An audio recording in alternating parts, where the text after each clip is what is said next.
Hi, everyone, and welcome to Get Hired Live. I'm your host, Andrew Seaman, LinkedIn Senior News Editor for job searches and careers. I'm so excited that you're here today, and I want to start off, as I always do, by asking you to introduce yourself in the comments. Tell us a little bit about yourself, where you're from, and also a little bit about your job search and career. I already see a bunch of people in the comments introducing themselves, and I want to give a quick shout out to Christine from New York City, where I am. It's very rainy here today. Wansan from Iraq. We have Constance from Florida. We have Elton, Leah, and then we have Dolores from Texas. We have Kelly from Buffalo, New York. So keep introducing yourselves in the comments. Tell us, a little bit about maybe what you want to do in your job search. Tell us if you're trying to do something new in your career, and then get your questions in because we're going to be tackling those in just a bit. One of the things we're going to be talking about today is really how to plot your career, how to change it, the questions you ask, and we're going to be talking to someone who has done that so successfully throughout their career. In fact, they've done it a few times. So I'm really excited to chat with her in just a bit. But I also want you to connect with each other because networking is the foundation of a successful job search. And there's no better time to start than right now. Sometimes I get the notes after the shows and I hear from people who say that they've ended up networking together or job searching together, exchanging resumes, and they form little job search groups. So make sure you're talking in the comments, you're building those relationships because they will pay dividends in the future. And today, our guest is really a superstar in their career, but also just internationally. Candace Nelson is the founder of Sprinkles and also Pisana. She's an entrepreneur, angel investor, television personality, and the inventor of one of my favorite things in New York City, which was a cupcake ATM machine that I probably visited more than Wells Fargo when I lived in the neighborhood. So welcome, Candace. Thank you so much, Andrew, for having me. It's a pleasure to be here. Yes, well, thank you so much for joining us. And, people obviously they know you from television, they know you from your stores and all of your ventures.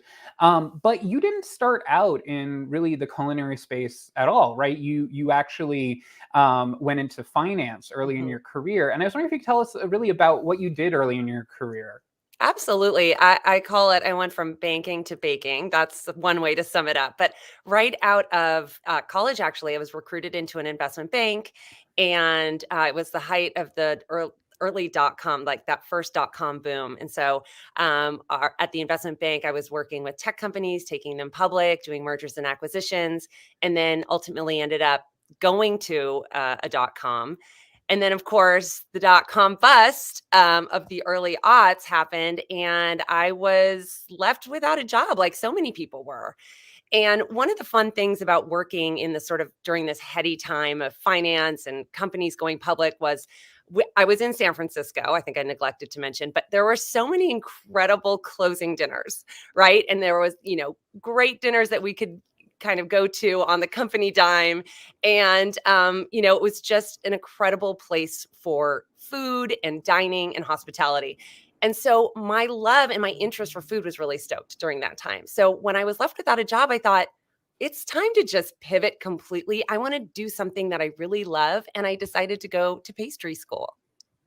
Really? Well, yeah, and obviously it served you well. And I guess, how did you decide that you were going to, take that step to make that investment? Because pastry school is an intense, really regimen. Anyone who goes to any sort of culinary arts school, I always I pity them in many ways when I hear about their schedules. But how did you sort of know, okay, I'm going to make this investment and to make it work? And you didn't just become maybe the manager behind the scenes and hire other people to do it. You wanted to get sort of the hands-on experience. Yeah, and I think that's the key. I think in retrospect, it sounds like I knew exactly what I was doing. I had no idea what I was doing. I mean, all of my friends were going off to business school, and I decided to go to pastry school. And everyone I knew was scratching their heads at that decision, including my parents.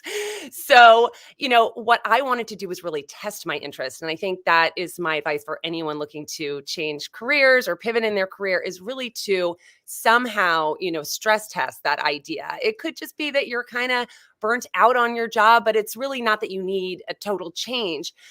So the way that I tested that was by going to pastry school. I'd come from a career where I was really working with my brain, and I wanted to go into something that was much more creative and physical and working with my hands. And so the way for me to test that was to go to pastry school and really dive in and see if I loved getting up and doing it every day, because it's one thing to love what you're doing on the weekends as a hobby, but turning that into your career is really something very different. So whatever way you can test that, not everybody can go, take the time and go to pastry school or, some sort of formal education, but there are so many courses online right now. There's so many easy ways to upskill. People now are just taking their hobby and they're, side hustling it. I think also really leaning into your network. Um, Obviously, LinkedIn is a great place to network. There's also other more sort of professional. I'm part of a couple professional women's networks that are paid. LinkedIn is the best place to start because it's free.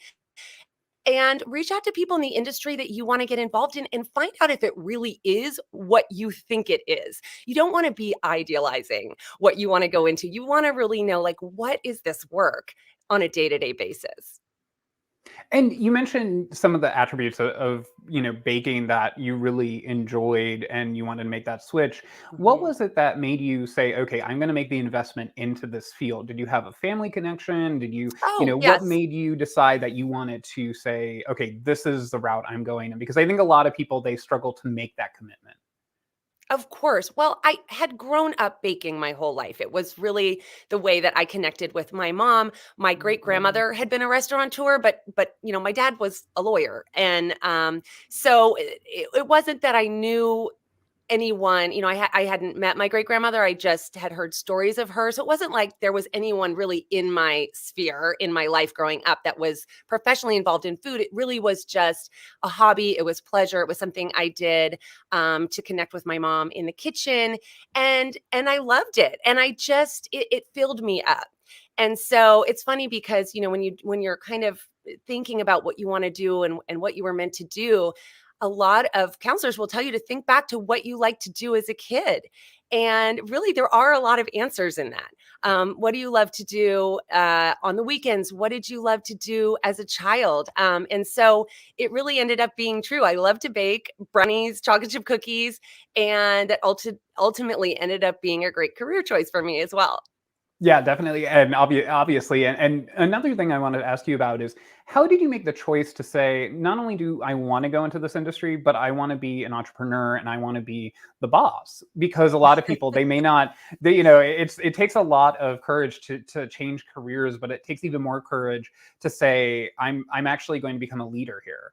And how did you decide that that was the path for you? Was there some route that you decided to take? Was it a bad job experience where you said, I don't want to work for someone else right now? How did that come about? Well, investment banks aren't really known for like great managers, right? It's sort of like a sink or swim environment. So I wouldn't say that I had a ton of mentorship. So I didn't really feel like I had people to lean on at the time. It's kind of crazy to think about because the world is just awash with great, networking opportunities these days, and mentorship is everywhere. I think I just looked around and there wasn't anything like what I wanted to do. I truly had a vision for the first ever cupcakes only bakery, and the way I wanted to do it was not something. It really sort of split with what the industry standard was at the time, in so many ways. And so I thought, I mean, it's nice of you to say that I wanted to be a leader. I mean, really, I just wanted to, sell enough cupcakes to keep the door open. And what ended up happening with sprinkles was really beyond, my imagination, what I could have ever dreamed of. When you're doing something really risky like that, obviously you have that dream in the back of your head, but you also thinking, can I live if the worst case scenario happens? So, I had to think through all of that. It's like, obviously, I wanted to create this cupcake bakery. I wanted to expand it around the country. That was my goal. But if I fell flat on my face, I knew I could pick myself up and end up going to business school at some point, after dusting myself off a little bit. Yeah, and actually, and this isn't a question, but it's just, i- even though you didn't start out to say I want to be a leader, it's incredible that not only did you build sort of a successful business, you built kind of an industry. Because for people who maybe don't live in a metropolitan area, they may have a local cupcake shop or something like that, but really that started with sprinkles. And in New York, it's one of those things where you're walking down the street and not only do you have sprinkles, you have competitors now, and then you have just other bakeries that made a name for themselves now just selling cupcakes. So it's incredibly impressive. Well, thank you. I mean, it's interesting because certainly, when I said I wanted to open a cupcakes only bakery, there were a lot of people who thought that was a terrible idea. Because, before something's a natural idea, it's a crazy idea. And so at a certain point, you just kind of have to listen to your heart and your gut and tune out the noise, and take that leap. And so, of course, it was thrilling, but also a little befuddling, to open to such success and then see so many people doing the same thing across the country. So it was a dream, but it was also like, okay, now we got a lot of competition, and it fueled me further. Yeah, and when people say I'm a serial entrepreneur, you really are that, and you started other ventures. We mentioned Pisana, and then you have really you're helping other people launch their own sort of dreams too. And how did you decide? Okay, I want to step away from day to day function of sprinkles, and I want to go. I want to do even more. How Mhm. did you sort of decide that? Because you obviously had something that's very successful. There's some people who they do that and they may step away, but you it seems like you want to keep going. You got that right. I call it entrepreneurial ADD, and sometimes I'm really, really annoyed that I have it because it's just, wouldn't it be nice to just take a little break once in a while, just relax, go on vacation? No, I went right, stepped away from the day-to-day operations of Sprinkles, to your point, and then got right back in the food business with Pizzana, which is a new Neapolitan pizza concept. We have 2 locations in Los Angeles, and we just announced that we're going to Dallas, Texas. So we're expanding that. I think it just comes from being a creative person. I mean, most entrepreneurs are innately creative, and they're always like, their brain doesn't turn off. They're always working. You're always thinking about what's next. And so the fun part for me really is starting the business and coming up with a concept and developing the brand and, creating that experience. And the operations part is not my strong suit. So once it starts becoming about just operating and growing and scaling and staying consistent as opposed to the creative part, that's when I say, okay, there's somebody better for this job. And I'm on to the next opportunity and the next challenge.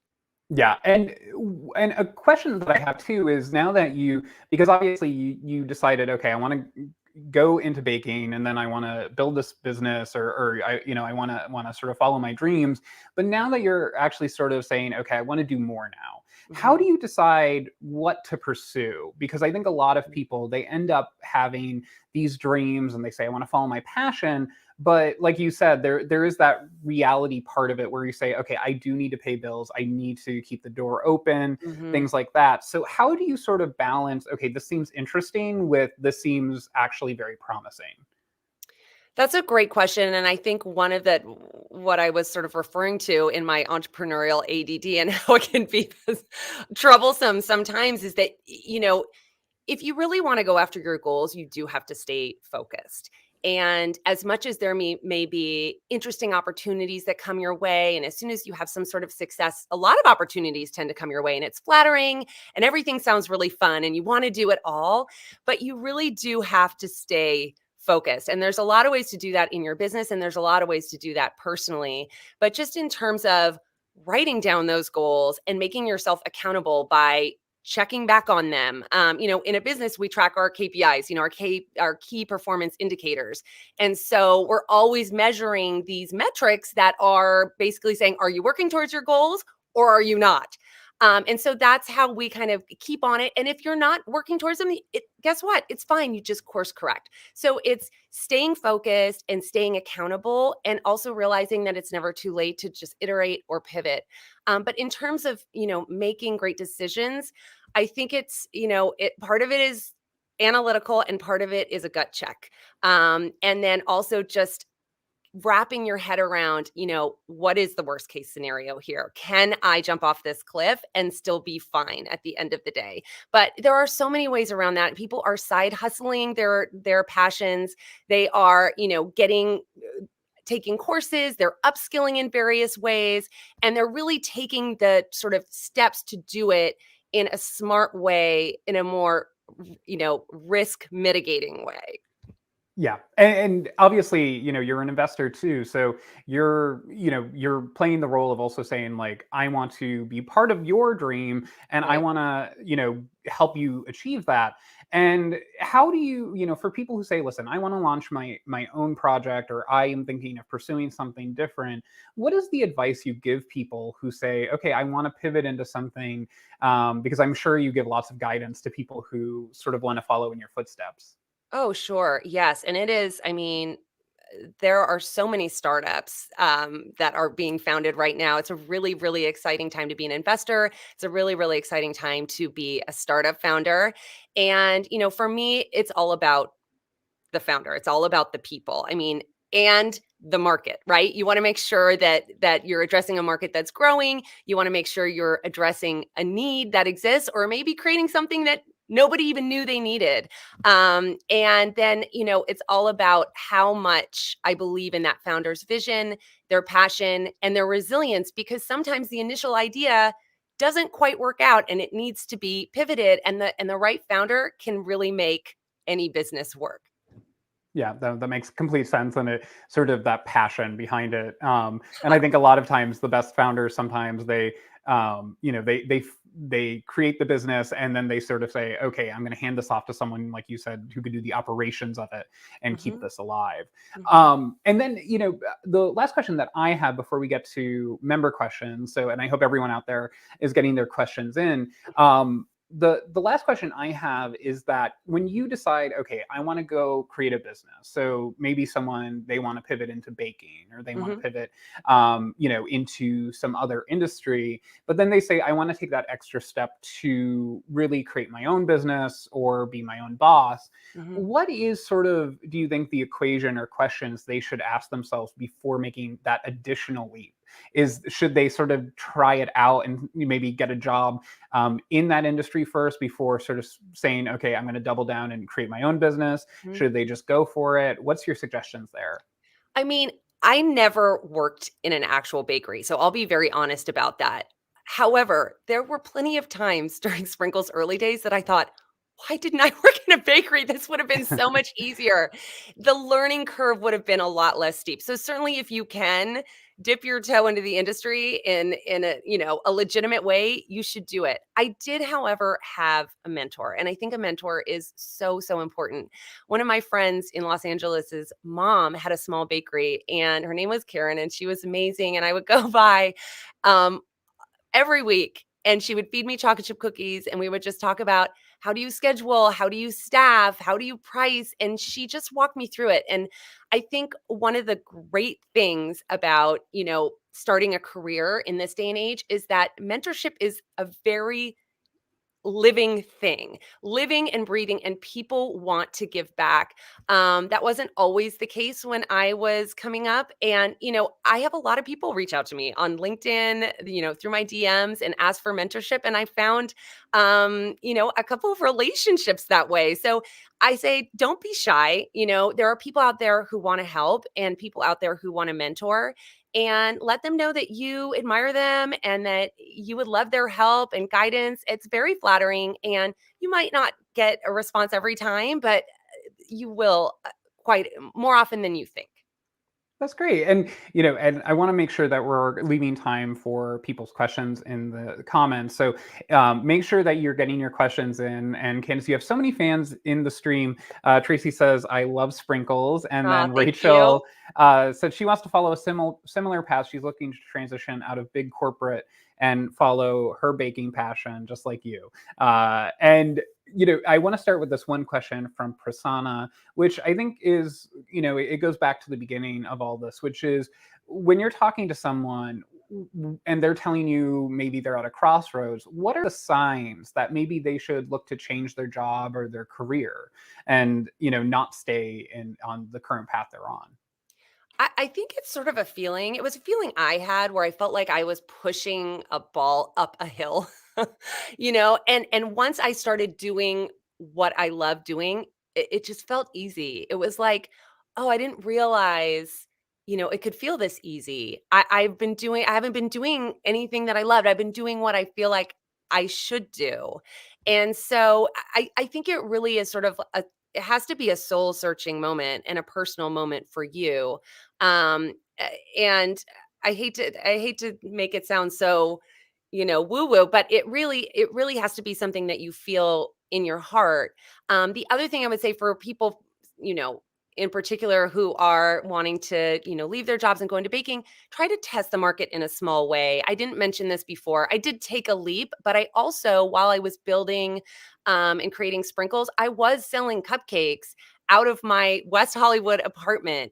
And what I found was there really was a need for it. And the word of mouth and the buzz was already starting even before I opened my store. So that was like great verification that I was on the right path, because it's really hard to, just open your doors to the world and then hope that the market is there. It's nice to have a little bit of, feedback early on and a little bit of verification on your business idea.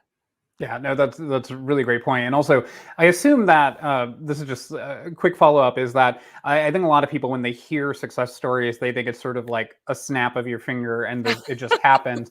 But there was I assume, a lot of time between when you decided to sort of say like, okay, I'm going to leave the finance world and go onto this path, and the sort of door of the first sprinkles opening, right? Absolutely. It was years. I mean, it was 2 years since graduating pastry school. Oh wow. Yeah. So, it takes a while to come up with a whole new concept. And we wanted to do it right, obviously, but everything from, developing the logo to like the recipes and, creating a store design with an architect and, really digging into your brand identity, that takes some time. I devoted myself full time to it. You don't have to. You could sort of do that, when you come home from work and on the weekends.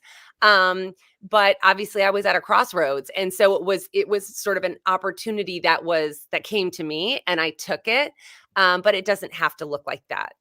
Yeah, no, that makes complete sense. And then we have a question here from Chesia, who asks, "What is the best way to convincingly explain to others our career change, especially to employers?" And obviously you dealt with this with probably some people who said, "You're going into what?" or something like that. But what's your advice for telling people, "Listen, I'm doing something different now." I think it's all in the delivery, and the delivery has to come from your conviction that this is what you are meant to do, and it doesn't matter what anyone else thinks. It's really, quite frankly, none of their business.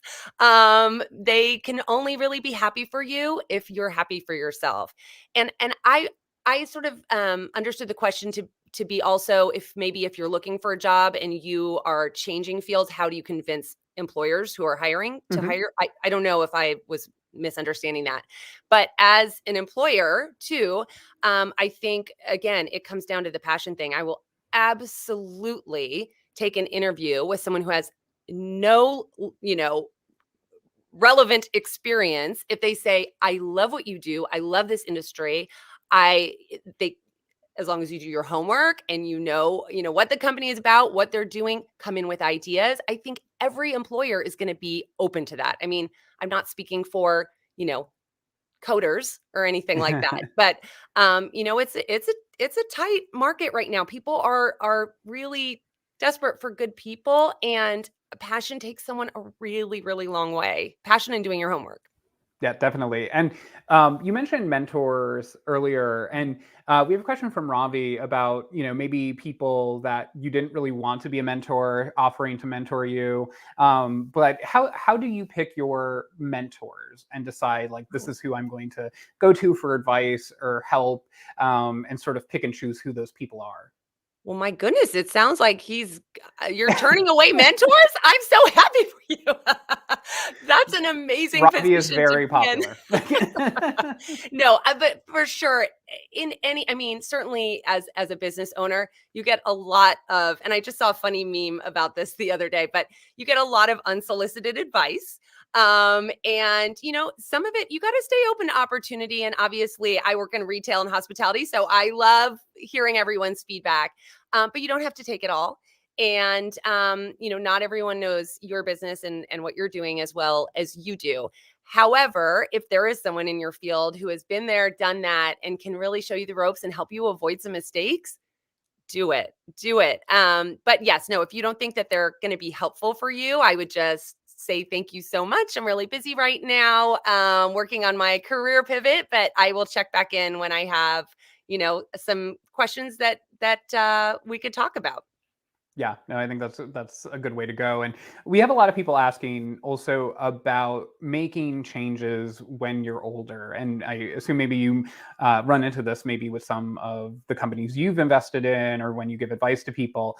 So Janie, Jeff, and Pablo, they both want to ask basically after 40, what about changing careers as an older person? Do you have any advice for them? First of all, 40 is not older. I know. After I immediately when I said that, I'm like, That's not 40 is old." you're just getting started.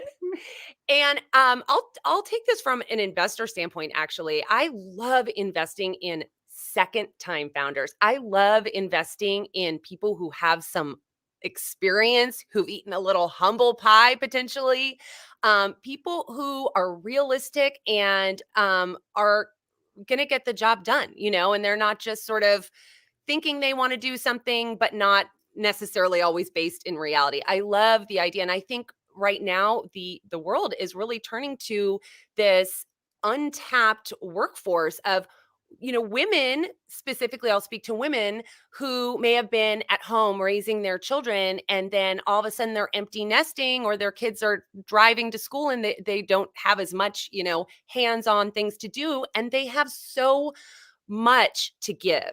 And I think the world is really waking up to that right now. So I say go for it. You have experience, you have wisdom, and you really know what you want now, and you have so much to give.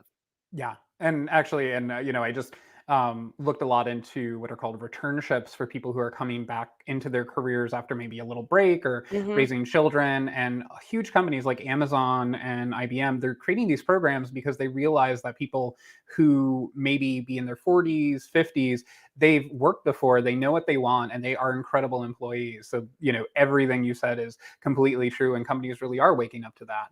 In fact, I will say this is a shameless plug, but one of my venture companies, Play to Progress, works in early childhood development, and we are looking for a mom to be a CMO. So someone who has experience in marketing, someone who has raised children, is in the process of raising children, is really important to us because we know then they innately understand what we're doing. Obviously, we're open to anyone who wants to apply and who has great experience, but just if there's anyone out there listening who's thinking about getting back into the workforce.